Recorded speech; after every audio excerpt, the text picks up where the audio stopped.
So I got a question for y'all. And here's the question.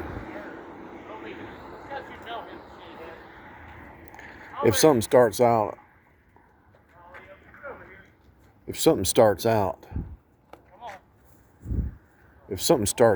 a lie, I had 2 dogs coming after me, neighbor's dogs. If something starts out as a lie, how can it be recovered and bring back to the truth? Is it possible? I'm asking y'all. Is it possible? If something starts out as a lie,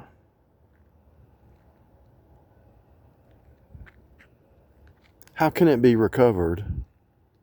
So let's say you start right here at this curb right here, or at this telephone pole. And you start walking. Starts out, somebody comes into your world, and it's all lies. It's all lies. And so as you walk the path a little bit, you start to uncover one thing. Wait a minute. Well, that was a lie. That was a lie. That was a lie. That was a lie. That was a lie. That was a lie. That was a lie. That was a lie. And about 20 lies later, that's drama. That's chaos. That's gaslighting. That's future faking. It's all lies. It's not, and then you just keep walking. It's not reciprocal. It's not even real. What is the gain? Well, the Bible says the devil's a liar. And the children of the wisdom's justified of her children, right? Wisdom's justified of her children. And what else was so that, you know what that, if you don't know what that means, wisdom's justified of her children. Wisdom follows the children of wisdom, whatever wisdom it is, from above or wisdom from below. That's what the children follow. So the devil is the father of lies. And not only is he the father of lies, his children are the father of lies, but not only that, he's the murderer. So what are his children? Murderers. So if somebody starts out in a lie, they start out here. This is a telephone pole. They start out here with lies. Do you not think that they have ill intention for you? That could even lead to murder? I'm helping y'all. I mean, I want y'all to really believe. I want y'all to really grasp, digest that you're in the Bible. And everything that happened in Genesis 3 is happening now. All the stories in the Bible are happening now. The betrayals, the lies, the games, the con artists, the thieves, the murderers, Galatians 5:19, 20, 21. It's all happening now. The drunkards, the drugheads, the sorcerers, the witches, the Wiccans. It's all happening here, and it's happening right now.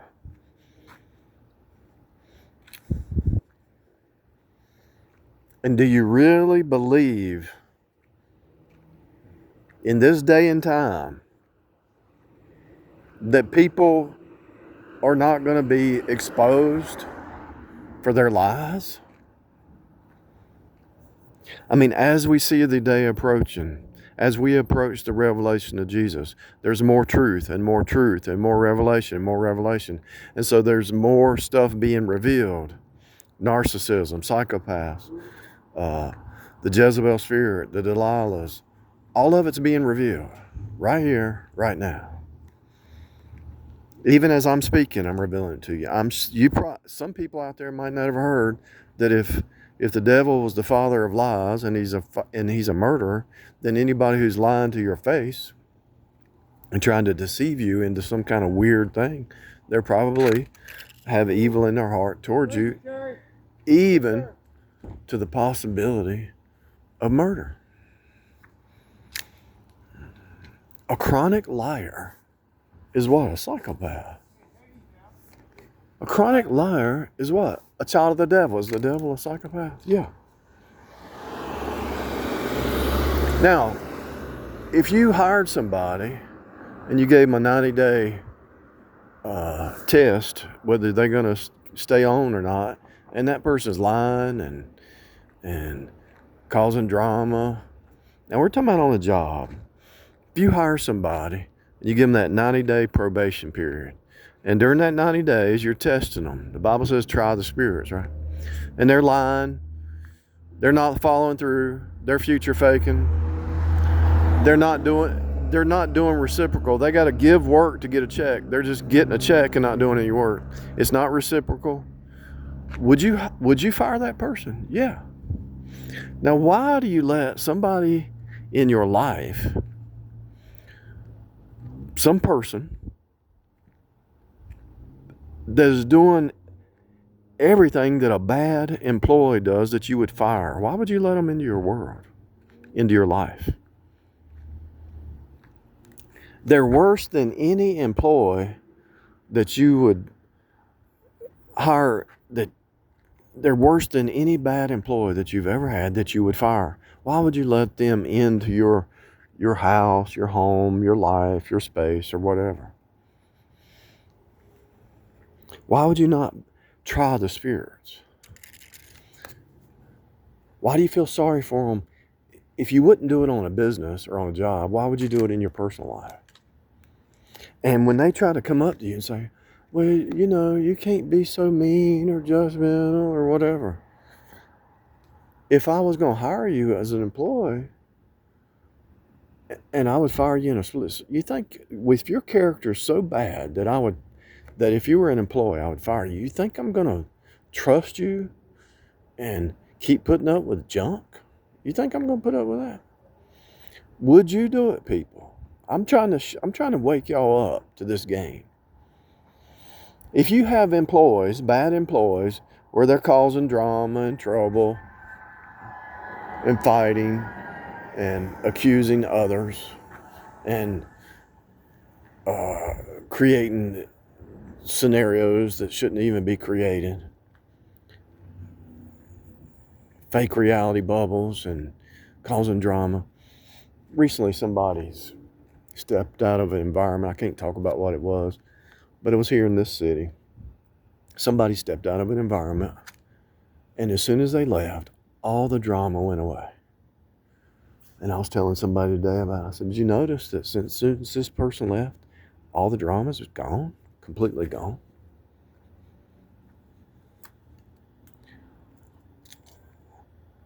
Two years of drama, and we were wondering where it was coming from. And that person leaves, and all that drama just evaporated. Peace like a river. So when you remove somebody from your life, if they're on the job yelling and screaming and cursing and all that, you would fire them. Why don't you fire them in your life? Why don't you fire them in your life? They're the trouble. They're the demon. They're the devil. They're the murderer. They're the schemer. They're the thief. Birds of a feather. You know what they are by who they hang out with and what comes out of their mouth. Why would you keep them in your world? And why would you feel guilty for kicking them out? This is my whole point of this conversation. First, I'm giving you a first-person perspective. Then I'm giving you a third-person perspective, or just a general perspective. That's the best word.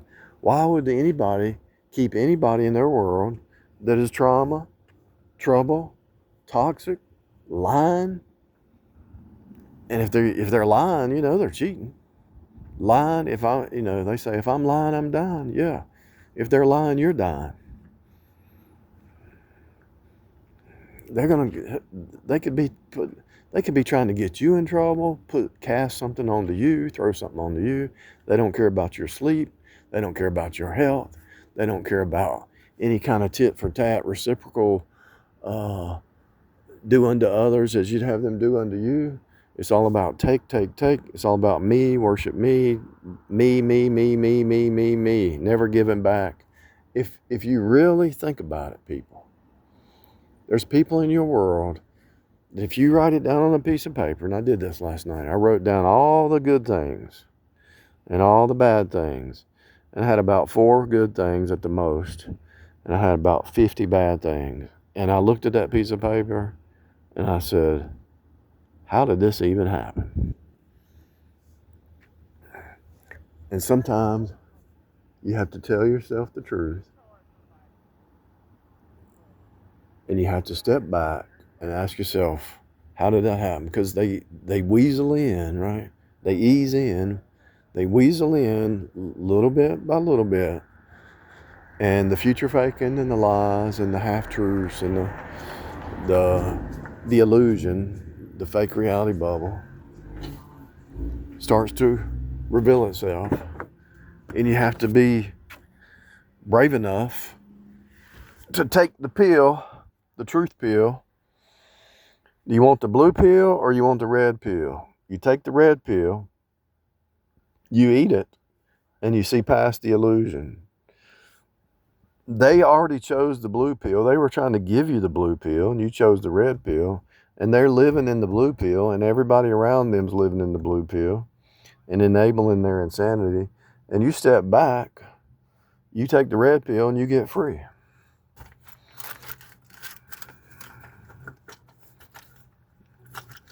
Might be a little bit of trouble. Might be a harder life. It might be even lonely. But would you rather be lonely than being worried about getting your head cut off or your neck or your throat slit? Because you know a liar is a child of the devil, and the devil is also a murderer. The Bible is the truth. If you want to believe your emotions above the Bible, go ahead. And I'm not talking about little things, I'm not talking, the Bible says, let God be true and every man a liar. Everybody's told a little fib in there, here and there. But I'm talking about these chronic liars who enjoy the lie. They get a kick out of it. They love to mock you. They love to deceive you. That's their kick in life. If they can deceive somebody, then they can sleep. The Bible talks about that. They can't sleep unless they've done some evil. That's Bible. The wicked cannot sleep unless they've gone out there and done evil. That's something to think about, people. A wicked person cannot sleep unless they've done evil. Don't you really think about that?